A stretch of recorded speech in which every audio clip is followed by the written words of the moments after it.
Well, good afternoon, everybody, and welcome to Making a Difference, Your Voice in Government. This is the Eau Claire Area Chamber of Commerce, and we're doing this in conjunction with young professionals, and we're glad you're with us today. We want to welcome you for being with us, and we went too fast and too far. So thanks for bearing with us. We're learning some of the technical details as we work through the pandemic and doing things a little bit differently, and we appreciate your joining us today.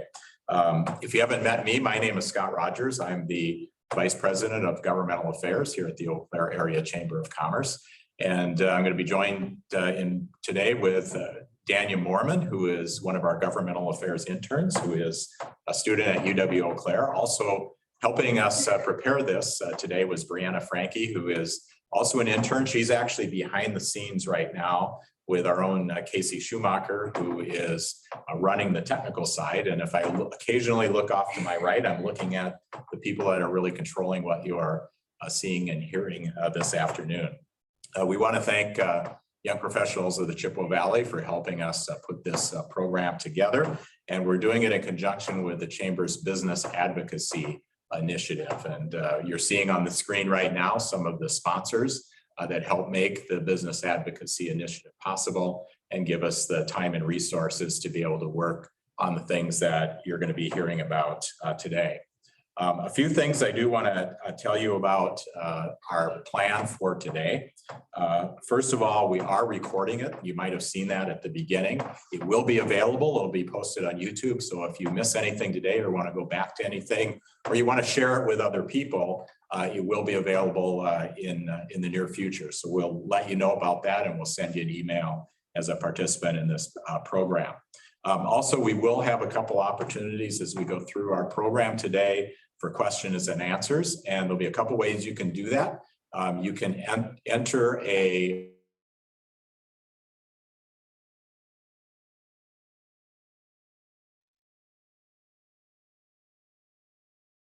questions for any there. You do questions and answers. If you want to unmute yourself and turn on your camera and ask a question at that point, we'll try to be able to recognize you and answer some of the questions that you have.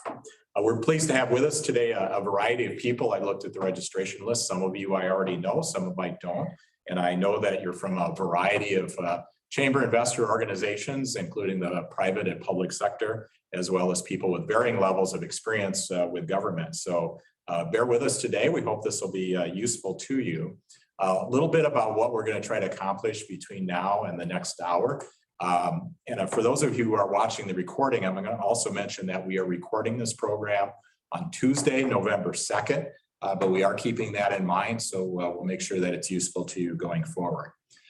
We are starting this as the first program in what we're calling our Making a Difference series. And really it's helping our chamber investors understand government, how it works, and how you can get involved and work with policymakers. There's a lot to talk about, and so our first program today is going to be on how local government works. We're also going to touch base on the elections coming up, especially next spring. We're going to talk about the role of the chamber in all of this and have some time for discussion and questions and answers. So as we start out, one of the things to think about in terms of working with government and all the levels of government is who makes what decisions. And so we can look at some of the things that we hear about when we work with government. So University of Wisconsin tuition rates, who sets those? We do know that there is influence there by the state government, but also the UW system and the individual schools. What about approval of a new housing development? That you tend to see on a lot of agendas of local bodies like the county board or a municipal government like the city council, or sometimes things like plan commissions. But there are also state and federal rules that they sometimes have to follow. What about rules for paying overtime if you're an employer? You may remember just a few years ago, there were some major changes in Department of Labor regulations on the federal side. There's also state regulations. Legislative district boundaries. We're going to be hearing a lot about that here in the fall, about getting those set every 10 years. Right now, those are determined by the state government, but local governments determine their own district boundaries for things like city council and county board. What about an issue we've been going through this year is the Sonntag project, whether to build a larger arena. And that was negotiated between the city and the UW Eau Claire. And that's something that was a public decision as well as a decision of an educational body. Training hours required for certified nurse assistants. That was a state regulation determined by the legislature and by departments of local government. Local sales tax rate. The county board has some discretion there based on state law. Funding for roads and transit. That really affects all levels of government. And immigration. That would be one where we would have to look primarily to the federal government.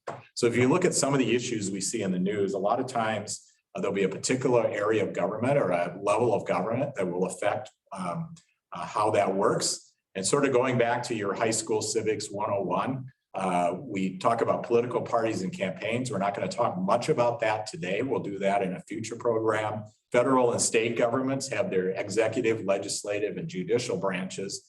And local government primarily are the county government, municipal government.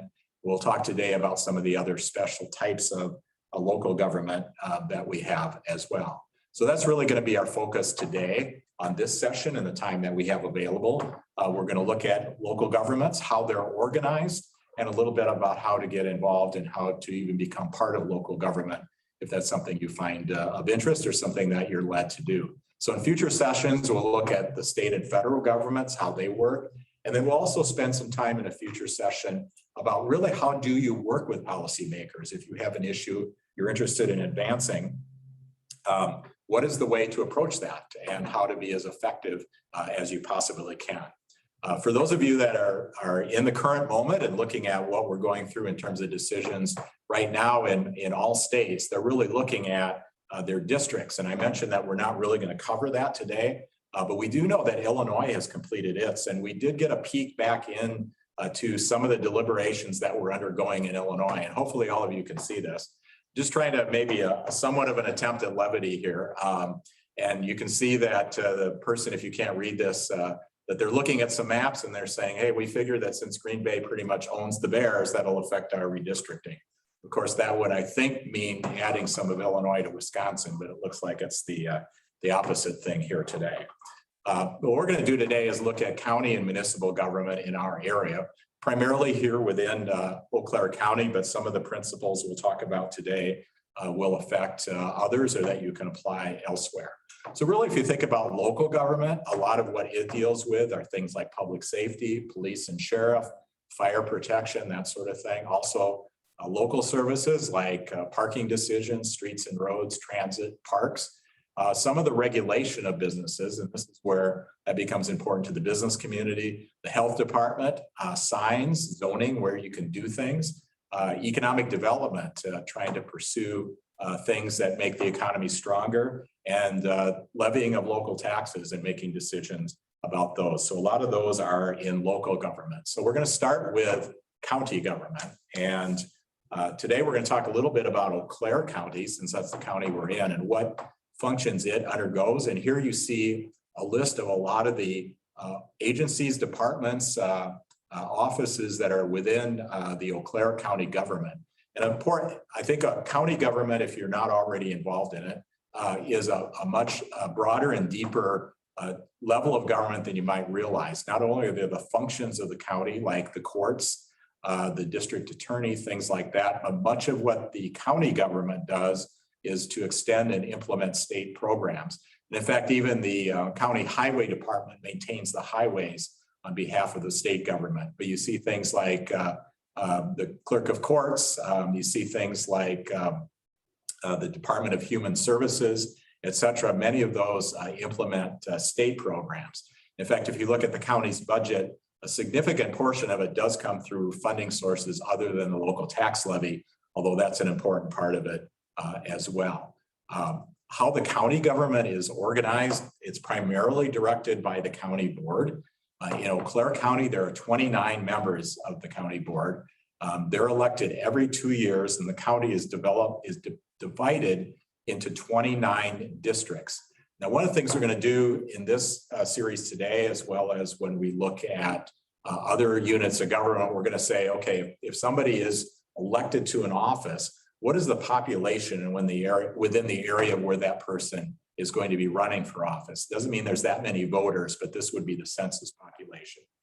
And that's in the process of being updated in all the jurisdictions. So some of this is based on the research we did earlier and will be updated. But each member of the county board roughly represents 3,600 people in the district that they're in. Right now, the chair of the Eau Claire County Board is Nick Smyer. He is a county board member from a district. And the way that is determined is the county board, the 29 members, after each election, they have an organizational meeting where they elect the county board chair. So the county board chair is chosen by the rest of the county board members.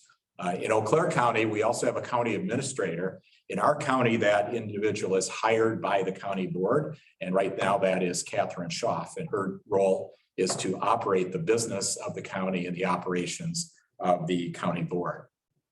So if you take a look at the districts that are currently in effect, and the county is actually going through its redistricting right now, and that'll be done in time for the next election.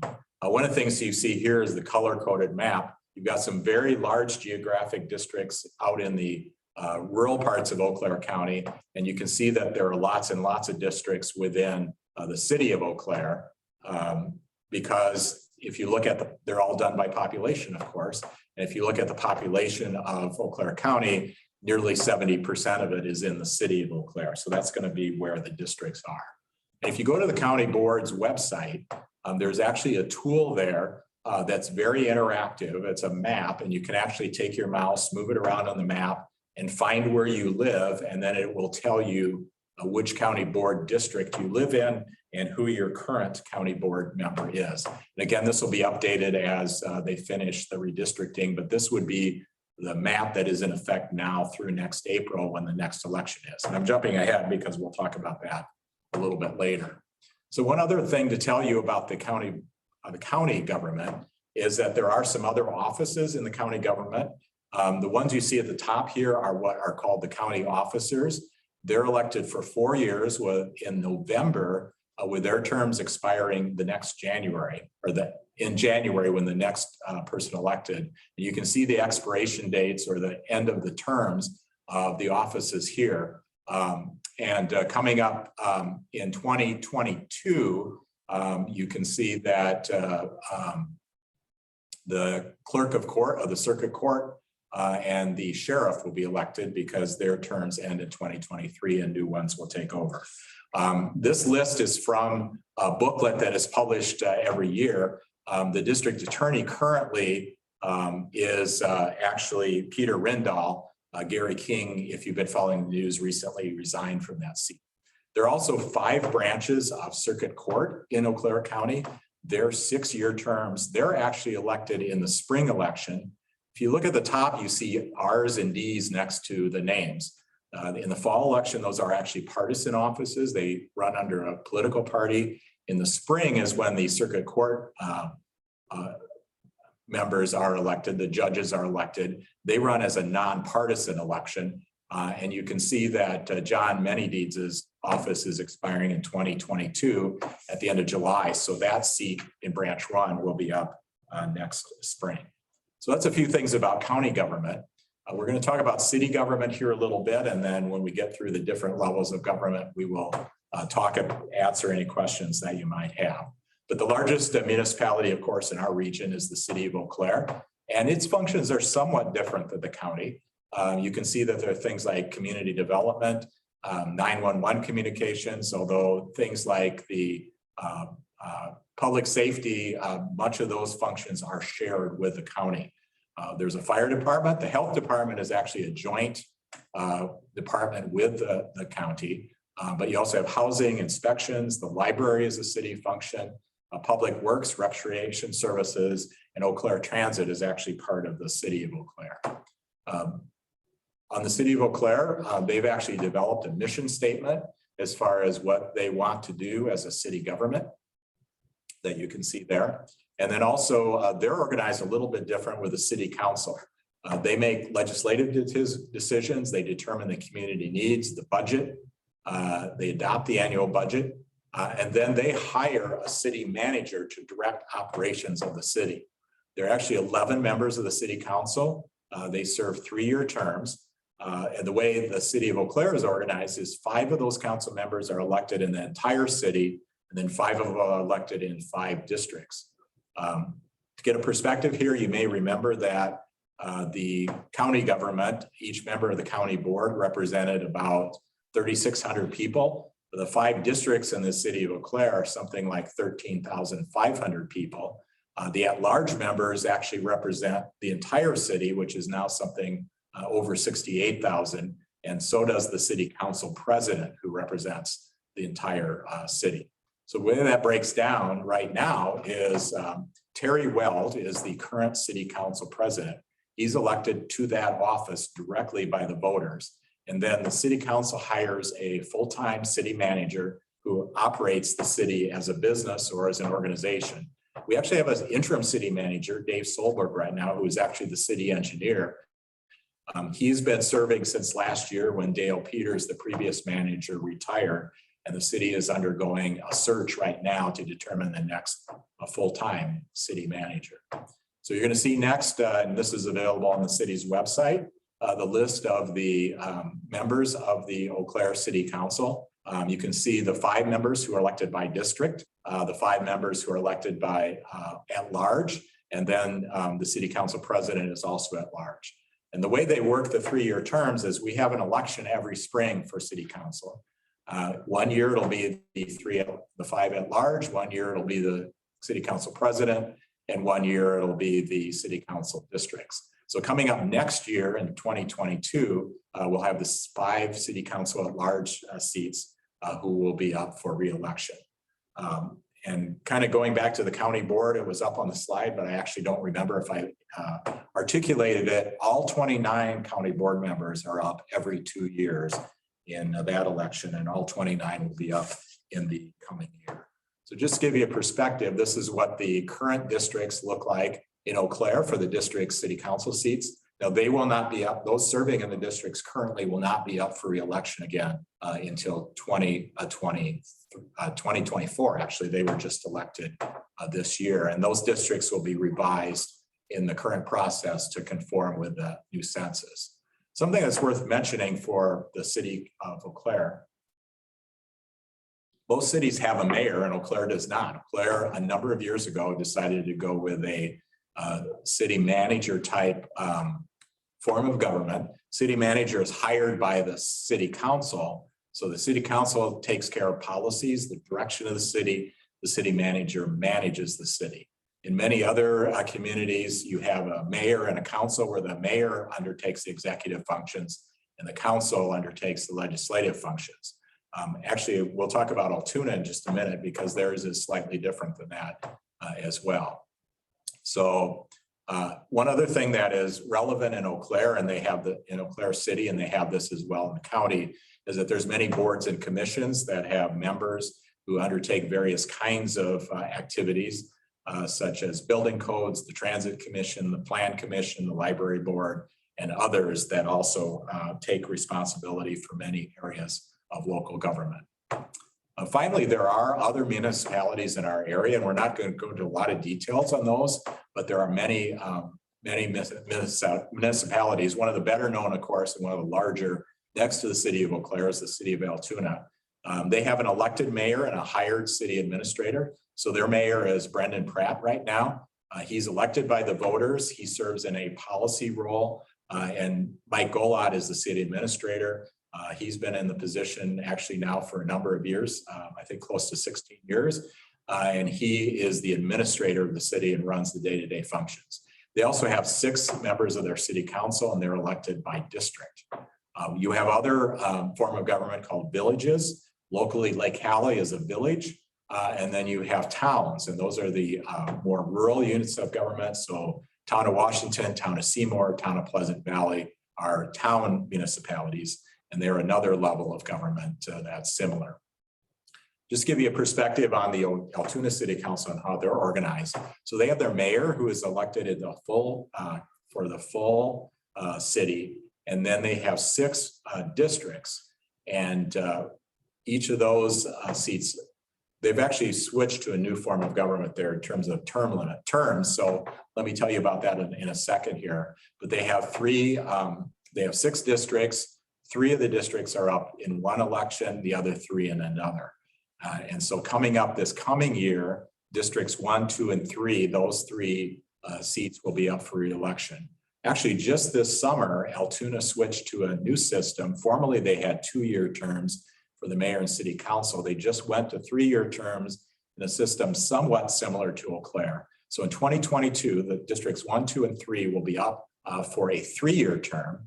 Districts 4, 5, and 6 in 2023, who were elected to 2-year terms in 2021, will be up for 3-year terms.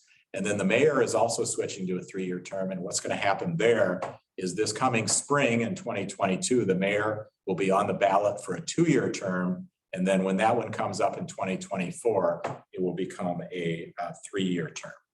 So each community has a little bit different system for how they elect their city council members, and each of the municipalities, the towns, the municipalities like Fall Creek and Augusta also have their own rules, and you can go to their websites to get a perspective specifically on that. We're not going to cover every little detail here. Not that they're little details to those communities, but we're not going to cover every community in the region. So you can look those up. We also have special districts. Our school districts are actually very large units of government with very large budgets. And you see here a map showing the Eau Claire school district and other districts in the area. I think it also has some of Altoona's. Each school district has a school board. In the case of Eau Claire, the school board has 7 members who serve 3-year terms. And what you can see here is there are 3 seats that are going to be up for election for 3-year terms next spring. Those are the ones currently held by Tim Nordine, Aaron Harder, and Markel Johnson. In the case of the school boards, their offices are elected by the rest of the school board. Altoona also has a 5-member school board, and coming up in 3-year terms, and coming up next year, 2 of their members are going to be up for election. And Dan Gluch, and I'm not sure I pronounced that right, so I apologize if I didn't, and Dave Rowe will be up in next spring in their election. We also have our technical college districts. So those are organized around the state, and that district board manages the Chippewa Valley Technical College Board over an 11-county district. Those members are actually appointed through a system that involves the county board chairs in each county. And if you wanted more details on how the Technical College Board comes together, you can go to CVT's website. So one other thing I'll just mention, if you wonder if this is a lucrative thing to get involved in local government, are they in it for the money? And here you see some of the salaries of people who serve on these boards or councils. And as you can see, they're not a lot of money. They get some compensation. But if you are a chair of the Eau Claire County Board, you earn $4,600 a year. If you're one of the board members, it's somewhere around $1,300. Eau Claire City Council around $3,600. A council member about $3,000 per year. And if you think about the hours that go into some of these things, that's not a lot of compensation. These are actually, in a lot of ways, volunteer positions for people who are willing to spend the time to help out their local government.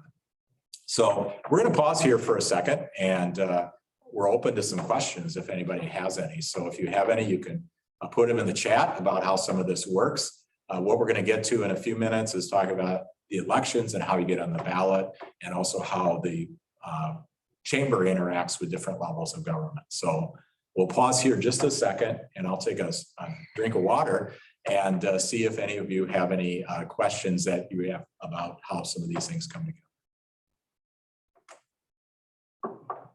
And not seeing anybody unmuting or asking questions, so we hope we're keeping you awake. And I'm going to try to look at the chat. And I think most of the chat has come from Casey, who's helping us out, letting you know about some other resources that we'll send afterwards.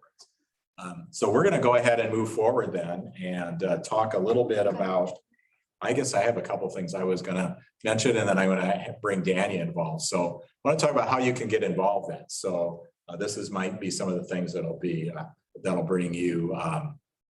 Actually, we have a question coming up here, and we're going to get into that in elections, but I can also talk about that. So we had a question about, do you have to live in the city of Eau Claire to run for a at-large seat on, and you said board, but I think you're going to say city council. And we'll come to that in a minute, actually. So what I'm going to do is we're going to hold off the election questions to the next thing, and even the qualifications, I'm going to do that. But one of the things you can do, of course, is vote. Not many people vote sometimes. So we actually have kind of I would say it's a little bit backwards in terms of turnout for elections. So if you think about it, what election did the most people vote in? That is US president. And if you vote in the US president, what are the chances your one vote will make a difference? Now, I'm not saying don't vote. You really need to do that. But if you think about it, a county board seat that has 3,600 people in the district and a very small percentage of them actually vote. Some of the lowest turnout is for county board. Your actually vote might make a difference. We've seen county board races sometimes decided by as few as 3 votes. So you really could make a difference. So voting is important. You do want to get in contact with local officials. So understanding where an issue is going to be decided is important, but then write or call your officials or your public employees if they have influence over something is important. Also, industry groups and civic organizations. If you're part of an industry, chances are, if you're in the food industry, if you're a restaurant, if you are in any kind of industry, there's going to be an industry group that pays attention to government actions, and you can be involved in there. That's what the chamber does as well, and you can look at that. You can attend council and board meetings. You can provide input when there's an issue that you're interested in. You can become part of a board or commission as well, or you can volunteer for campaigns and political offices. I mentioned earlier that Eau Claire as a city, for instance, has boards and commissions that have citizens serving on them. And here's a list of some of them. I'll tell you that I'm actually on one called the Housing Opportunities Commission. One of the important things that the chamber is interested in is housing supply and affordability community. And I applied for a position on that because of the work I do for the chamber, and I'm involved in that commission. But there are others as detailed as building codes. There's a bicycle pedestrian advisory commission. There's the plan commission. There's the police and fire commission. So all of these have citizen members as well as members of the city council on them. And the city actually has a spot on their website where you can put your name in with your qualifications and let them know any of the commissions and boards you might be interested in being on. And you become part of the pool of citizens who might be appointed to one of those commissions. The county also has something similar. In fact, this is not a page from today, but if you go to their website, they'll actually tell you areas that there are current openings, and there's a list there of the county boards and commissions. And it really, each unit of government has something like this. But the other thing you can do is run for office yourself. And or you can help somebody get elected. So just quickly, here's what's coming up. My Vote Wisconsin is a state website that will help you figure out what districts you're in, as well as looking at maps. And we did want to tell you what we have coming up for election dates in 2022. And I'm a little too fast with my clicker here. So, or my click is, the transition is a little slow. So we do have 2 main election dates coming up in 2022. April 5th is the spring election for our nonpartisan elections. And depending on the number of candidates filed, there could be a primary in February to narrow it down. Similarly, there's a general election in November for the partisan offices, and there will be a partisan primary in August to determine who goes on the ballot for those elections. So here's some of the offices that will be on the ballot coming up next spring and next winter, or next fall in November. So coming up next spring, we'll have actually a couple state-related. We'll have that circuit court judge in Eau Claire County. There'll be a Court of Appeals district election coming up in the spring. And then also we have the Eau Claire County Board, the Eau Claire City Council has some seats. The Eau Claire School Board, Altoona School Board, and the Altoona City Council and Mayor have some seats available as well. So as I mentioned when I opened, Dania Mormon, one of our interns, as well as Brianna Frankie, helped us do some research, but figuring out all of the details of what's coming up in the elections. And Danielle, I'm going to introduce you and you're going to tell us a little bit about, so what if you want to run for county board? What do you do? Well, Scott, thank you for the lovely introduction. Well, if you have been inspired by this presentation or interested in running for office yourself, there's a couple different offices, as Scott has mentioned, that are up for election this spring. One of those being the Eau Claire County Board. There are a couple good deadlines for this. So one of the requirements is you have to get a certain amount of signatures to get onto the ballot. And you cannot start circulating those petitions until December 1st. And all the required forms are due by January 4th. So you do have about a month window to get the required signatures for this office. There is the list of the required forms to get onto the ballot. And you have to submit those forms at the Eau Claire County Clerk's office. And one of the things that is about the county board is you have to run in the district in which you live or reside in. And another caveat is you can only get signatures from people who reside within your district. And just to reiterate, the county board or the county website has a very nice interactive map to figure out which district you live in, and it's also helpful for determining which district you would need to run in.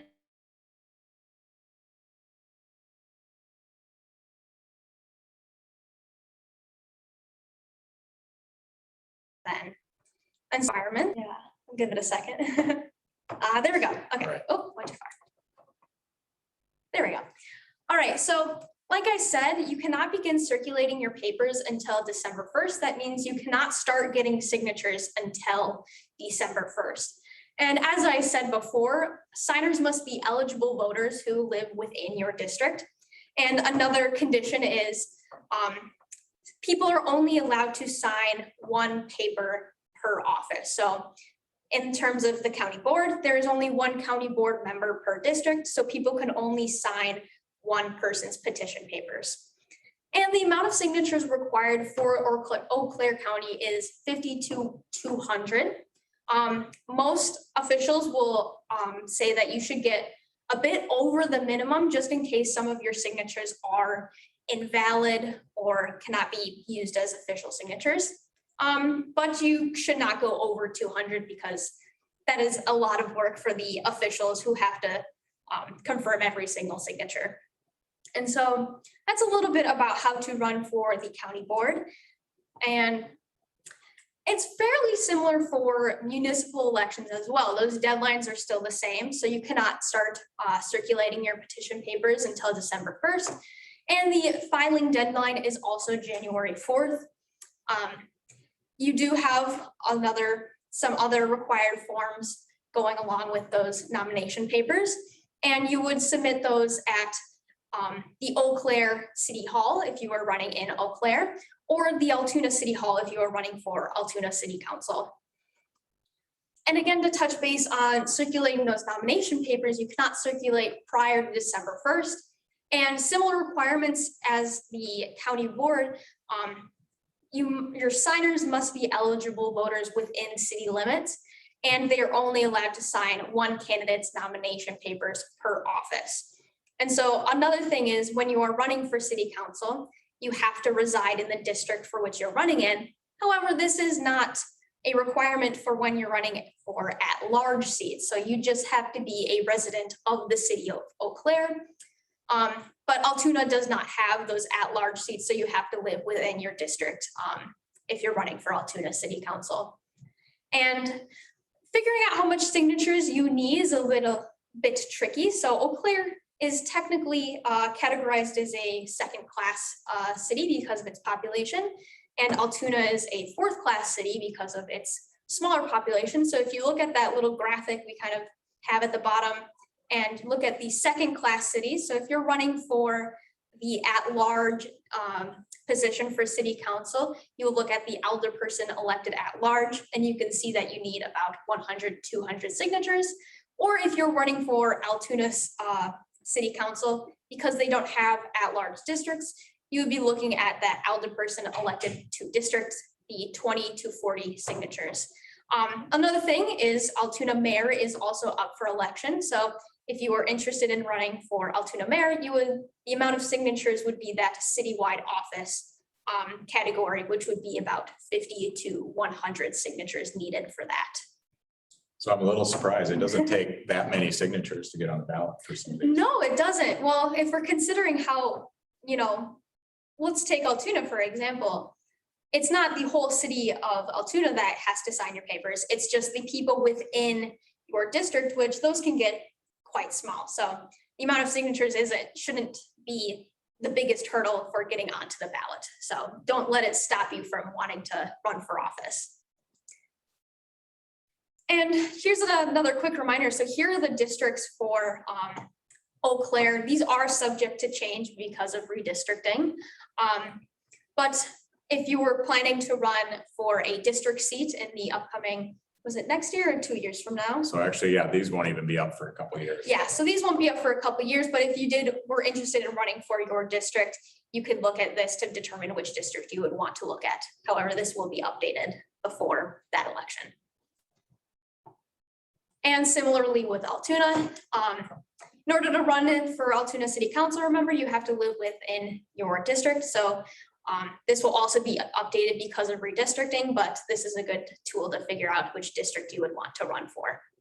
And again, you can go to those cities' websites, and by the time it's time to collect your signatures, they'll have the redistricting done. Yes, exactly. And so another election coming up with those school district elections. Again, very similarly, all the paperwork is due by 5 p.m. on Tuesday, January 4th. And those there are some of the, or not some of, but the required forms needs to get onto the ballot, including those nomination papers. And you would submit these at the Eau Claire Area School District Administration Building, or if you were running for the Altoona School District, you would return those to the Altoona School District Clerk's office. And then to touch base again on how many signatures you would need, Eau Claire Area School District, you would need within or between 100 and 200 signatures, and Altoona School District, you would need between 20 and 100 signatures. And you can see on that graphic there how these school districts are categorized as well. And another thing that I was not on the slide, but should be good to mention, is that your signers need to live within the school district that you are running for. So if you're running for Eau Claire School District, you cannot have signers from Altoona or Seymour. And so, yeah, so that's just a bit about that. And you have to do a little research into the actual districts, because the school districts and the city boundaries are not the same. Yes, exactly. And so, yeah, we'll leave that up to now for some questions. All right, we'll go ahead and get the questions in the chat, but if anybody wants to ask a question too verbally, we'd be open to that. So we'll just take what we have here. One is, when would you be able to speak to a representative of the city or county level? And I'm going to take it that you're primarily looking at an elected official. And what you will find is that on each unit of government, they will have a place on their website as to how to contact a city council member, county board member, that sort of thing. They do a good job of that. I know particularly in the city of Altoona, the city of Eau Claire County, when you go to the website, there's actually an official email address you can use to contact them.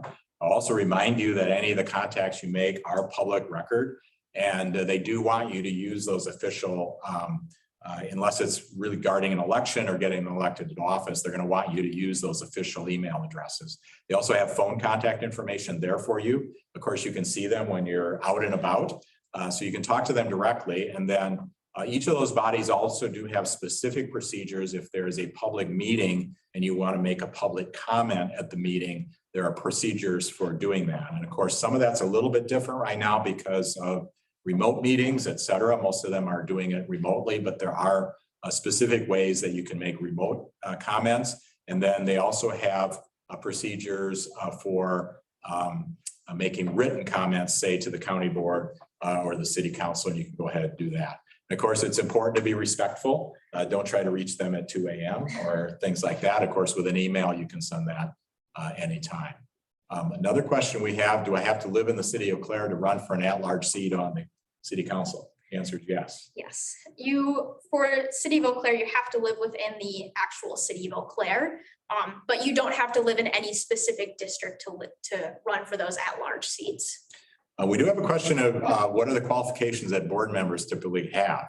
And the way to think about that is if you're running for office, your main job is to convince the voters that you are qualified for that office, because whoever gets the most votes will get the office. The other thing, though, when it comes to some of the boards and commissions, and depending on how they do the appointments, for instance, the City of Eau Claire, they actually have a committee on appointments, which includes the city council president and 2 other city council members. And what they do is they evaluate the applications that come in. Then they vote on a recommendation to the city council. It goes to the full city council, then the full city council votes on those appointments. Each unit of government will have its own procedure as to how they do that. Sometimes they'll actually specify the kinds of people that and by kinds of people, I mean the background qualifications. So for instance, I'm on the Housing Opportunities Commission, and they looked at, having a balance there of different kinds of backgrounds.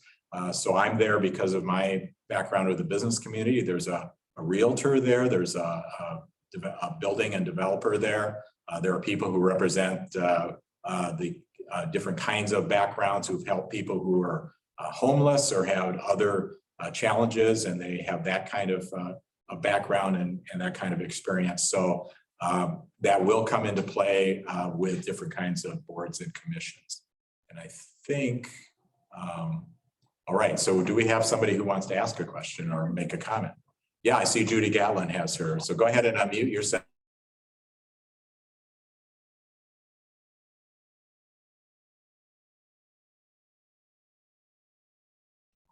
And open your camera if you want. Yeah, we can hear you, Judy. Go ahead. Okay, you can hear me. Okay, I just wanted to mention that if you weren't sure about which committee or commission or council or board you were interested in, a good resource is to read the agenda and the minutes that are posted on their websites. Their staff, their IT staff does a really good job of keeping those updated and current. Or if you want to talk at one of those meetings, and the public is always welcome. They're open meetings, committee meetings, agenda. If you look at the agenda and minutes, determine if you want to participate. And another thing I wanted to mention is when you get your paper signed, it doesn't have to be registered voters, just eligible voters. They do not have to be registered, which a lot of people say, oh, no, I'm not registered to vote, but they're just eligible to get registered to vote. Okay, and you can follow. Go ahead, Judy. Yeah, just my last comment is specifically when you talk about housing development, Scott, these town boards, town of Pleasant Valley, town of Washington, they have a lot of power too. And those are good things for the community to visit to see what they're talking about, because they're usually small and they make huge, huge decisions. And then their recommendations usually go to the county board or the city. So I encourage everybody to get involved with local government. Thank you. All right, Judy, appreciate that. And if you didn't know that, Judy's actually a member of the Eau Claire County Board, and she comes to a lot of chamber events, and we appreciate your participating today too, and adding some of that helpful information. No matter where you live, you are going to be in a municipality. And so there's a high chance that you're in Eau Claire or Altoona, but you could live in one of the other towns. And as Judy mentioned, the units of government are even smaller there, and they have their town boards. And if you're willing to take that on, that's something to consider. So both the city of Eau Claire and Eau Claire County, as well as city of Altoona, have good calendars on their websites too, so you can take a look at what meetings. And in a minute, I'm going to mention a newsletter that we do every week, and we do what we can to have a list of all the public meetings coming up over the next 2 to 3 weeks or so on that too, so you can keep track of that. There are a lot of public meetings, so sometimes that's a challenge. So let's see. All right, so we've got a question that some of these we might get beyond our ability to answer. Someone serves on a city council or county board, but then purchases a house and moves. Is their seat lost, or do they finish the term?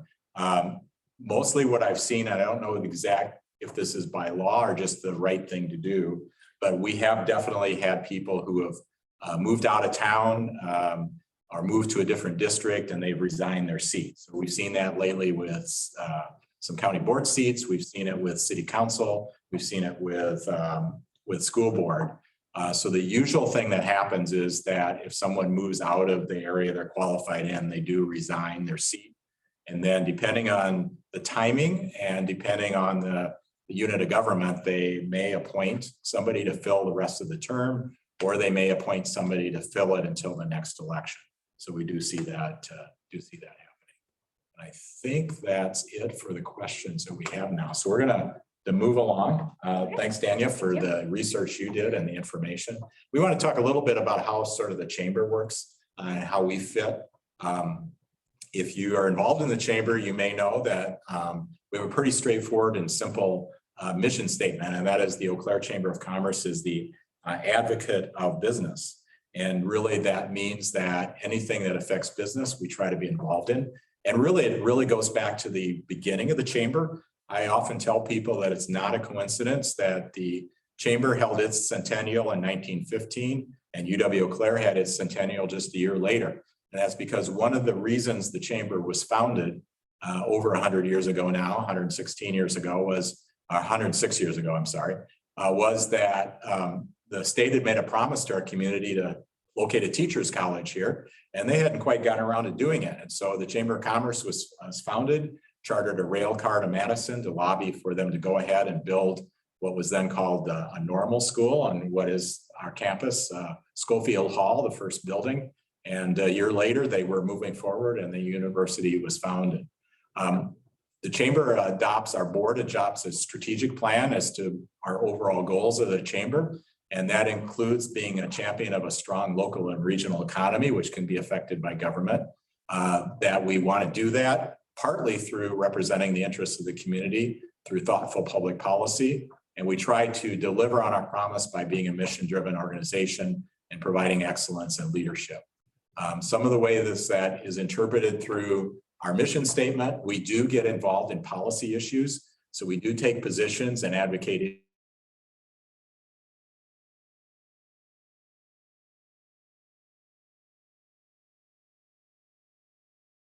issues if they're economic candidates or recommend who to vote for, but we do work hard to do voter education. So we do candidate questionnaires and ask them for their thoughts as they're running for office on economic issues, and we make that available at every election cycle to our chamber investors.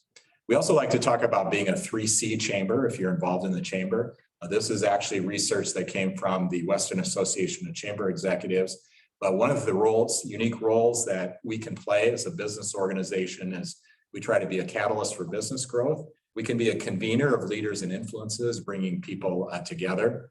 We can be a champion for a strong community, and that influences what we try to do as a chamber of commerce.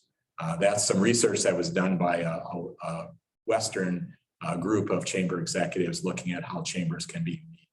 And another way we think we fit is by being what we hope is a credible and maybe sane voice in an area of political and social fragmentation. We try to look at issues and be reasonable and work on them in a way that will advance the ball to make us have a stronger community. Some of the ways we try to do that through our business advocacy initiative, we try to advocate on business related issues at local, state, and federal levels. We try to build connections and relationships with policymakers. We try to create timely information and education for our members and equip our members for effective involvement and influence, which really is what we're trying to do with a workshop like we're doing today. One of the publications we have is a e-newsletter we publish every week on the first day of the week called The Business Advocate. And if you're not already receiving that, if you're a chamber investor, it's free, and we just need to get you on the list to get it every Monday, or if there's a Monday holiday, we publish it on Tuesday. So, and that's the one where we try to have links to local meetings that are going on, let people know about information on local decisions that are getting made, as well as some of the state and federal information. We also have other ways that we get involved. We do have a governmental affairs committee that looks at issues, makes recommendations to our full board. We do candidate forums and meet and greets. We have our Eggs and Issues breakfast every month, where we bring people from the public and private sector together for breakfast and have information and education. Our next Eggs and Issues is actually on November 19th, and we're going to have Charles Franklin with us from the Marquette Law School poll. And right now we're doing those programs at the Pablo Center, which allows us both to do it in person for people who are comfortable doing that, but we also live stream it on Paragon and then make the recording available later. Also, we have the Chippewa Valley Rally coming up in February, and that's an annual event we've now done for 27 years. This will be the 28th, where we work with the Chippewa Falls and Menominee Chambers of Commerce to bring regular citizens, business people, community leaders together for a set of issues important to the Chippewa Valley to Madison and talk about things related to workforce challenges, economic ROI of education, infrastructure, and government effectiveness. And here's just a few pictures of when we gone in person. In 2021, we did it entirely online or remotely, but still were able to visit with many legislators from around the country, but we are around the, around the state. But we are anticipating doing it, we hope in person this year, depending on what we find. That's going to be on February 23 next year. So stay tuned to us. But here's an example of a meeting with a legislator of a small group. Also, we get together and can meet informally as well. We hold it at the Park Hotel just across the street from the state capitol. So those are a few things going on. Some of the issues to watch that we're paying attention to. Some of them are local housing and development. We're interested in housing supply and affordability for our community and for the workers in our community. COVID recovery, ARPA funds are the funds that the state, local governments have received from the federal government, and how are those going to be used? I mentioned earlier that the Eau Claire City Manager job is open right now. There's a search getting underway. We'll be paying attention to that. Workforce challenges, redistricting, 2022 elections, infrastructure. There's a major federal infrastructure bill being considered by Congress right now. Reconciliation is the other programs that are being debated in Congress as we speak. Those of you looking at the recording in 2 or 3 or 4 or 6 weeks might know how some of these turned out. And then inflation is something we may be concerned about going forward. So that's a little bit of what we've been doing so far. We've got a little bit of time left. So if anybody has any further questions, you can put them in the chat or raise your hand. And if not, in the few minutes before I do have an issue that I can really kind of cover with you as a little bit of history. But it's really an example of how issues can be really straightforward, and one unit of government will take care of it and it won't be controversial. And other issues sometimes can be very involved and take a long time to get resolved. So I mentioned that we really began working on getting a college here in Eau Claire. And we had an issue within the last few years called the Confluence Project. And that was one that 100 years after we were founded and 99 years after the university was founded, we actually got very involved in some public decisions about that issue. The Confluence Project, just to refresh if you're not as familiar with it, was part of our clear vision process where we had some visioning for the community. One of the things identified was that we needed some public facilities. And in May 2012, the university, the community, and private developers proposed a joint arts center with some housing, commercial development, and something that would aid downtown revitalization. We expected some state funding because of the university's involvement, local funding through the city, county, and philanthropy, as well as private investment. Really putting that whole project together involved contributions from the city of Eau Claire for community development, from Eau Claire County, from the state of Wisconsin because of the facilities and housing for UW Eau Claire, and through the community because of improved art facilities. That's the reason that we were working on it. However, sometimes when you have a good idea, sometimes we in the chamber have little things we talk about. And one of our chamber jargon is cave people. And I guess our view was that some of the cave people came out when we had this great, what we felt was a great project that we were behind. We call it Citizens Against Virtually Everything. And certainly any issue that you have people that have questions about it. We looked at it as a chamber and thought it was a once in a generation opportunity. And so when we looked at the public policy, the decisions that went into having the Confluence Project become a reality, really we had the city council made a decision. They wanted to appropriate $5 million in city funding to help make this possible. However, some of the opponents managed to get a referendum on the ballot in April 2014 that would, if you wanted the project to go forward, required a no vote. Also, the county was considering $3.5 million in funding. The county board decided to have an advisory referendum to find out if citizens in the county wanted the county board to spend that money or to contribute that money. That was on the same referendum ballot for people who were both in the city and the county. If you thought the Confluence Project was a good idea, you had to vote yes on that referendum. Well, the outcome of both referendums were favorable to the Confluence Project. And then we had to find a way to get some state funding. And the governor at the time, Governor Walker, proposed $15 million in state funding. We initially were trying to get funding through the Board of Regents Capital Program. However, in June of 2014, the governor said he would put it in his budget the next year, which he indeed announced in January at our Chippewa Valley rally that he was proposing money from the general funding. But we had to get the legislature to go along with that. And in June of that year, when the Joint Finance Committee, which we'll talk about in our next session, which is a very powerful committee, considered that in the budget, they at first deleted it and then reinstated it. And so finally the state funding came together, but we weren't quite done. We had actually started on the project, and then there was a lawsuit by some of the same opponents that generated the referendums in 2014. They filed a lawsuit that went all the way to the state Supreme Court that questioned the use of tax increment financing. In fact, had that lawsuit prevailed, tax increment financing might have been in trouble entirely for state municipalities to be able to use it. We actually were asked to get involved in that. We filed an amicus brief with the state Supreme Court at the request of the city of Eau Claire to consider some issues that they, because of the way legal things work, weren't able to raise. And ultimately, the state Supreme Court voted 5-2 in favor of the city of Eau Claire, and the Confluence Project was able to go forward. And now we've had a couple of years with a hiatus because of COVID, but we've been able to enjoy not only the art benefits of the Confluence Project, but some of the development that has generated for our community. So wanted to acquaint you with that not every public policy issue is simple, and not every public policy issue is just one level of government.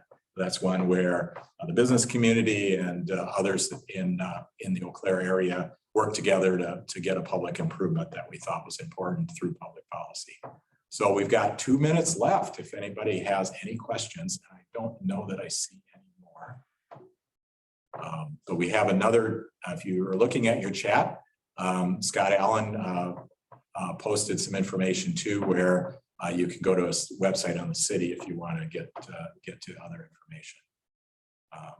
All right, and Judy also clarified that if you're on the county board and you don't finish your term, you do resign and you do get appointed until the next election. So we actually have an opening. Unfortunately, Ray Henning, one of the long-term county board members from Altoona, passed away a few weeks ago, and the county board's in the process of filling his seat until the next election. I believe is going to fill it in December. All right, I'm open to any comments, but Dania, any comments that you'd like to make before we leave?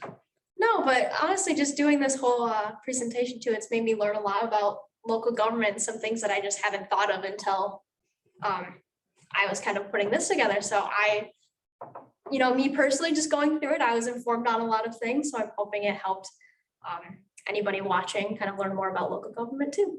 All right, and there's just as much to talk about in the state and federal level.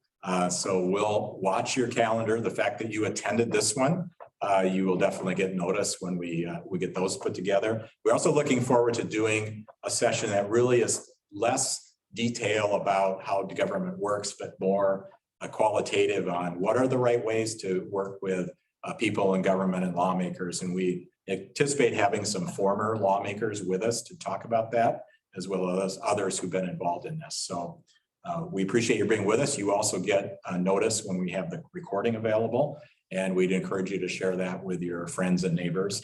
And if you have any questions, feel free to follow up with us as well. So have a great day, a great year, and best wishes on working with government in whatever way you decide to do that. Thanks very much.